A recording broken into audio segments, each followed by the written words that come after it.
Assalamualaikum warahmatullahi wabarakatuh, Bapak dan Ibu guru hebat. Bertemu lagi dengan saya. Kali ini kita akan membahas mengenai cara menyusun rapot P5.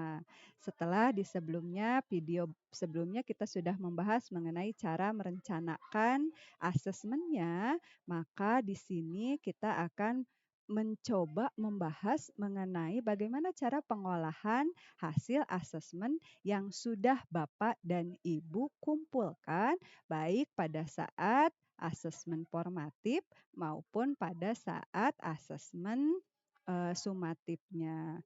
Oke, di sini saya sudah punya contoh untuk mengolah data terkait penyusunan rapot P5. Maka tadi di awal untuk menyusun rapot P5 hal yang harus dilakukan adalah membuat tabel dimensinya. Jika Bapak dan Ibu mengajar di sekolah SMK atau SMA, maka siswa kita berada di fase E. Target pencapaiannya Bapak dan Ibu bisa dilihat di sini di keputusan Kepala Badan Standar Nasional Badan Standar Kurikulum dan Asesmen Pendidikan Kementerian Pendidikan Kebudayaan Riset dan Teknologi nomor 009/H-2022 ya.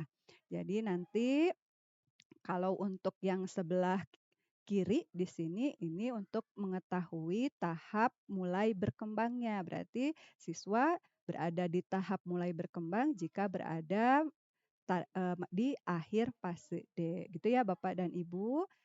Kalau sudah, tadi kita kan sudah menentukan bahwa dimensi yang akan digali di penerapan Zero Waste ini adalah dimensi beriman, bertakwa kepada Tuhan Yang Maha Esa, kemudian gotong royong, dan juga kreatif. Setelah menentukan dimensinya, silakan Bapak Ibu tentukan elemennya. Contoh di sini di dimensi beriman, elemennya adalah akhlak kepada alam. Bagaimana siswa dapat menerapkan atau mempunyai karakter yang berakhlak kepada alam sekitarnya dengan cara memahami keterhubungan ekosistem bumi dan menjaga lingkungan alam sekitar. Lalu setelah kita menentukan dimensi, elemen, subelemen, dan targetnya, lalu kita buat skala rubriknya. Di mana skala rubriknya ada belum berkembang, masih berkembang, berkembang sesuai harapan, dan sangat berkembang. Kita buat indikatornya. Contoh di sini, jika siswa memahami keterhubungan ekosistem bumi, siswa akan disebut mencapai target jika dia bisa mengidentifikasi masalah, lalu melakukan langkah-langkah konkret. Nah, contoh di sini di rubrik 1 yaitu tentang memahami keterhubungan ekosistem bumi. Di sini ada nama siswanya Amira. Amira di sini sudah bisa mengidentifikasi masalah dan melakukan langkah-langkah konkret untuk menghindari kerusakan dan menjaga keharmonisan ekosistem bumi. Maka silahkan hasil observasi itu Bapak Ibu masukkan datanya ke sini, ke berkembang sesuai harapan. Cukup dikasih tanda checklist. Lalu masih tentang dimensi beriman dan bertakwa serta berakhlak mulia. Di sini siswa capaian akhir fasenya yaitu menjaga alam lingkungan sekitar, subelemennya. Tujuannya yaitu siswa dapat mewujudkan. Jadi Amira nanti Bapak Ibu lihat berdasarkan hasil datanya apakah Amira ini sudah mulai membangun kesadaran peduli lingkungan alam atau tidak dan juga mengimplementasikan solusinya. Jika dia masih belum bisa menerapkan, belum juga memiliki kesadaran terhadap lingkungan, maka bisa dikatakan Amira kita masukkan ke kolom checklist ini, belum berkembang. Itu ya Bapak dan Ibu bisa dipahami untuk pengisian dari rubrik asesmen ini. R3 yaitu tentang gotong royong, di mana capaian akhir fasenya yaitu membangun tim dan mengelola kerjasama untuk mencapai tujuan bersama sesuai dengan target yang ditentukan. Ternyata berdasarkan rubriknya, Amira masih tahap berkembang. Mengapa demikian? Nah, di sini Amira masih berkembang tuh yang ini ya. Eee, nah, di sini Amira itu belum bisa membangun tim. Ya, tetapi tindakannya sudah mulai melaksanakan kegiatan itu sesuai dengan tujuan kelompoknya dan memberikan semangat kepada orang lain. Ya, jadi mengapa Amira ini masuk dalam tahap masih berkembang. Oke, berikutnya rubrik yang keempat yaitu rubrik asesmen sumatif. Ternyata Amira setelah diberikan motivasi salah satunya dari fasilitator, di kreatif ternyata dia menunjukkan kelebihan. Dia bisa menghasilkan gagasan yang beragam. Nah, itu salah satu contohnya. Lalu kita kasih klik di sini ya, Bapak dan Ibu, datanya. Lalu di rubrik yang kelima masih tahap kreatif, yaitu untuk menghasilkan karya. Ternyata siswa ini sudah bisa mengeksplor dan mengekspresikan pikiran atau perasaannya dalam bentuk karya atau tindakan serta mengevaluasi dan dan mempertimbangkan dampaknya bagi orang lain. Nah, Mira sudah menunjukkan hal ini, maka Bapak dan Ibu masukkan datanya ke kolom sangat berkembang. Dan terakhir, di rubrik yang ketiga, Bapak dan Ibu, Amira ini sudah masuk ke tahap belum mohon maaf, berkembang sesuai harapan. Kenapa? Karena dia sudah bereksperimen dengan berbagai pilihan secara kreatif untuk memodifikasi gagasan sesuai dengan perubahan situasinya. Nah, dari sini, dari Amira ini, maka nanti data yang Bapak dan Ibu masukkan itu akan muncul di rapotnya seperti ini. Ya, akhlak kepada alamnya tadi berkembang sesuai harapan, mewujudkan rasa syukurnya, lalu kerjasama dan kreativitasnya di sini tadi sangat berkembang dan berkembang sesuai harapan. Itu ya Bapak dan Ibu, ini rapot miliknya Saudari Almira. Nah, Bapak dan Ibu, di rapot proyek selain dilihat perkembangan dari dimensinya juga ada yang namanya catatan proses. Apa itu catatan proses? Ini menggambarkan apa yang dilaksanakan pada saat proses berlangsung.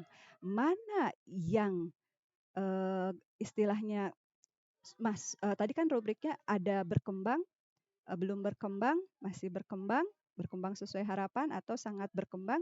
Nah, nanti Bapak dan Ibu masukkan yang terbesar ya atau yang tertinggi nilainya dan yang terendah. Kalau masih bingung kita ke sini dulu ya Bapak dan Ibu untuk membuat catatan proses ini di mana diambilnya ini Bapak dan Ibu. Nah, kita buat dulu tabel kegiatannya di mana tabel kegiatannya itu ini memperlihatkan proses apa-apa saja yang dilakukan selama diterapkannya zero waste lifestyle ini sampai nanti anak-anak melakukan pameran dan mengevaluasi. Nah, di sini jadi Bapak dan Ibu di setiap kegiatan itu nanti membuat rubriknya, lalu mengolah datanya. Contoh Amira di sini. Di tahap pengenalan, yaitu mengenali dan membangun kesadaran peserta didik terhadap isu pengelolaan sampah dan dampaknya, dia sudah masuk kemana? Apakah masih berkembang? Ataukah berkembang sesuai harapan.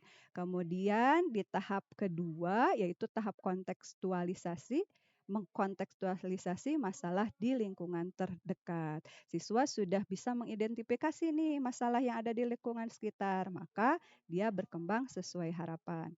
Lalu di tahap yang ketiga yaitu tahap aksi, yaitu bersama-sama mewujudkan pelajaran melalui aksi nyata dan menggenapi proses dengan berbagai karya. Karya yang dihasilkan oleh Amira itu sudah menurut kita itu sudah luar biasa ya.